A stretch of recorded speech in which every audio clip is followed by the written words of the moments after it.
Thanks very much. My organization is called the Poverty and Race Research Action Council. We're a civil rights law and policy group based in DC. We work in the areas of housing, education, and environmental justice. Our major focus, I think, is keeping racial and economic integration on the policy, the civil rights policy agenda. Much of our work has been on federal housing policy, and that's what I'm going to talk mainly about today. Federal housing policy as a lever to achieve some of your goals here in Arlington. I'm also going to talk a little bit, as we discussed on the last panel, about the intersection of housing and school policy and how you can use that interrelationship to your advantage. These first two slides were really for my benefit more than yours, since you live here. But I think this is a picture. This is the racial profile of Arlington County and Alexandria on the left of the Potomac there. The poverty profile, I think people have talked a lot about both of these kind of geographic patterns today. I think the major lessons here, and I wish I could have brought a time sequence with me. It's a story, yes, it's a story of racial and economic segregation in the county, but it's also a story of economic and racial exclusion from the county. And I think Arlington, from a 30,000-foot level, really needs to be working on both of these things very aggressively because the market is so powerful here. If you don't do anything, sure, your segregation will continue, but you'll also see a wider and wealthier county over time, and you're already outside the norm of the region and the country. What you need to do is to be more integrated than you are now, more diverse economically and racially. You need to be affirmatively marketing to low-income families and people of color to get this county into a better space and to push back on the market that I'm afraid that some of your current policies are not powerful enough to deal with. Some of the federal housing programs that we work on, and I should say that most of the federal housing programs we work on continue in the United States in most metro areas to perpetuate and even increase racial and economic segregation. The primary drivers of economic and racial segregation in this country are the government policies from 50, 60, 70 years ago that are really embedded in our DNA and our history and our communities, and that our communities have adapted to economically. But even today, our federal housing programs are still kind of moving in the wrong direction in most places. The voucher program, which I'm going to focus on today, is our largest federal housing program, along with the low-income housing tax credit program, which is the largest low-income housing development program, and of course, public housing, which is down in Alexandria, and project-based rental assistance, which are all those old Section 8 new construction projects you have scattered around the county. And some of the new programs, RAD and the Choice Neighborhoods and Hope 6 programs, which are different types of public housing redevelopment programs. And then, of course, there's the programs that go directly to cities and counties, community development block grants, and home, et cetera. Now, this is a map, which you can't read probably, sorry, of your project-based, publicly assisted developments in the county. This doesn't include portable vouchers. And what we see here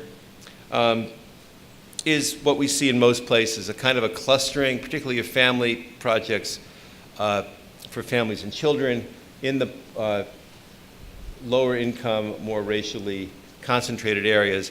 But there's also, I think, a healthy pattern of distribution throughout the county, which I think is reflective of probably some good policies implemented in the past here in the county. I understand there's a pretty recent policy, which I think is excellent, to avoid placement of new low-income housing in areas that are already areas of poverty. And that's a policy which you should definitely stick to.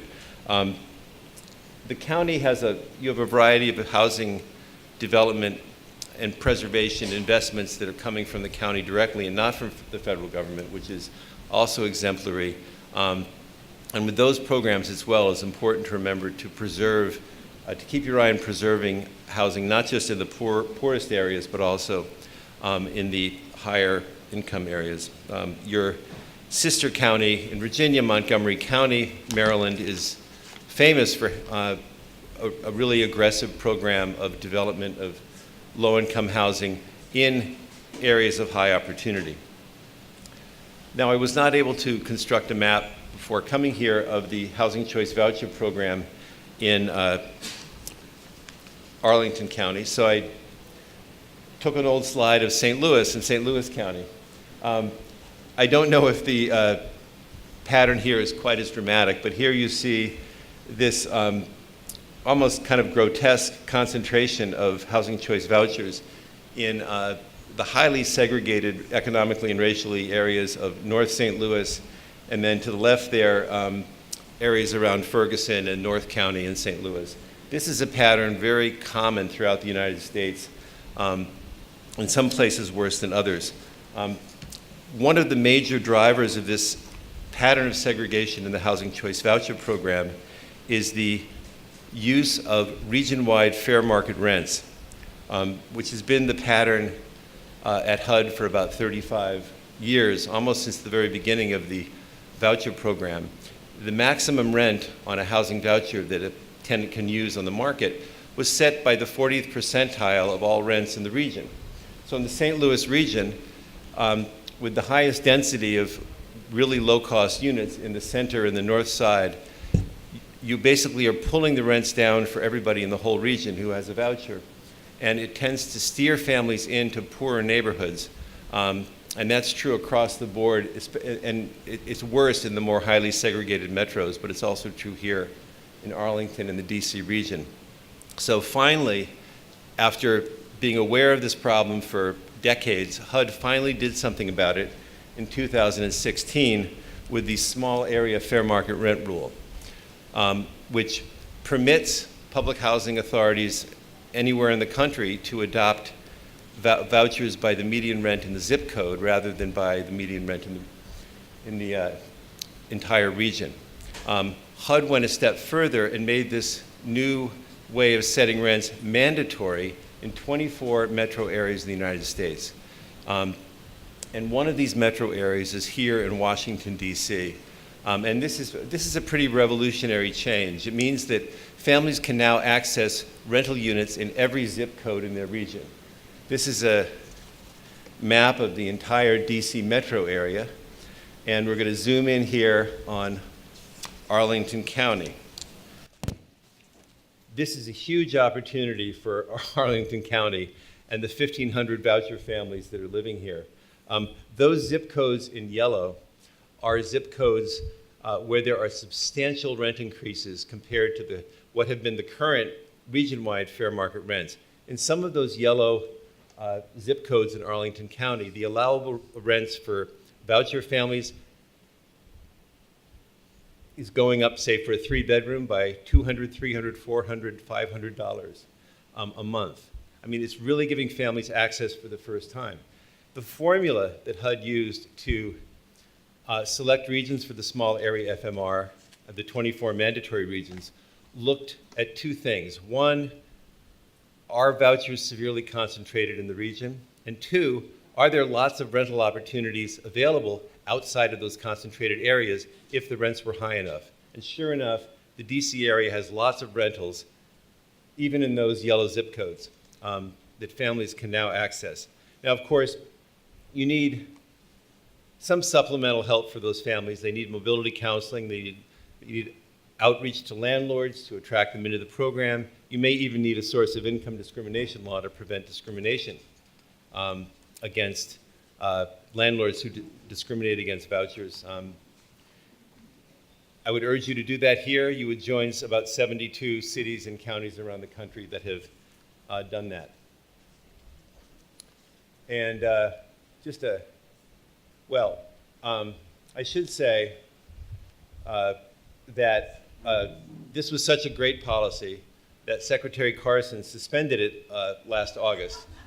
And we were part of the legal team that sued HUD last year and had the rule reinstated. So instead of going into effect on January 1st of this year, it was delayed a few months, but the federal court ordered it reinstated. There was a preliminary injunction in December. And now all of the 200 PHAs in these 24 regions were required to implement this policy of higher rents starting April 1 of this year. Now, Dr. Carson also, as Gustavo mentioned, suspended the affirmatively furthering fair housing rule for 90% of the jurisdictions that were going to be subject to it, which is what that graphic indicates. We've joined the legal team in that case too. We expect a similar outcome, but we'll see. Just a few words before we turn to Jared on education. First, I have a positive slide and a negative slide. The positive slide is the really strong research we have about the intergenerational perpetuation effects of school and housing integration.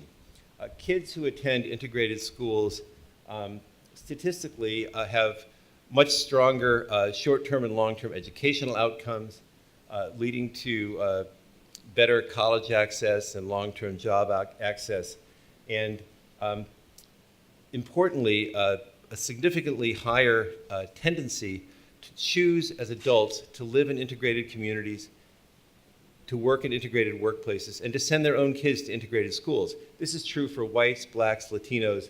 It's true across the board. This intergroup contact has intergenerational effects. And then the cycle then repeats itself in the next generation. This is a very righteous kind of a cycle that school integration creates. The negative cycle, though, is the one we see created by borderlines. I had a chance over the weekend to look at the school data for Arlington County, and there is really substantial economic and racial segregation across your schools.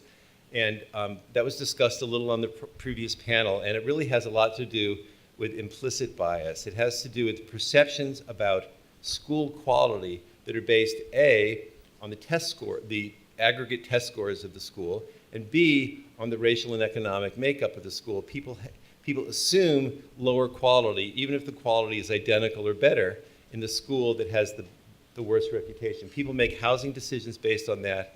More people are in the market, more people with more money, wealthier families are in the market for houses and school zones with the higher test scores, and that creates a really negative and segregative pattern and cycle.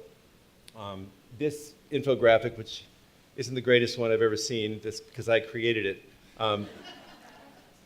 shows a quote-unquote high-performing school zone on the left, and then a border, and a perceived low-performing school district on the right, and the impacts on the market, on family income in the district, housing prices, test scores, a continuing self-perpetuating cycle. We've put some recommendations on a policy brief that we did with the National Coalition on School Diversity together, which you can get on the school-diversity.org website. Some ideas for how school and housing policy can be connected. But the most important advice I would have on this is to actually work together. We've had the opportunity to work a little bit in Richmond, Virginia, where they've intentionally brought school district people from the 3 or 4 districts in the region together with housing officials at the county and city level and at the housing authority level to sit down together and talk about how can we coordinate this policy to promote more integration and move away from the integration that sort of naturally divides us. So thank you, and I'll stop there. Thanks.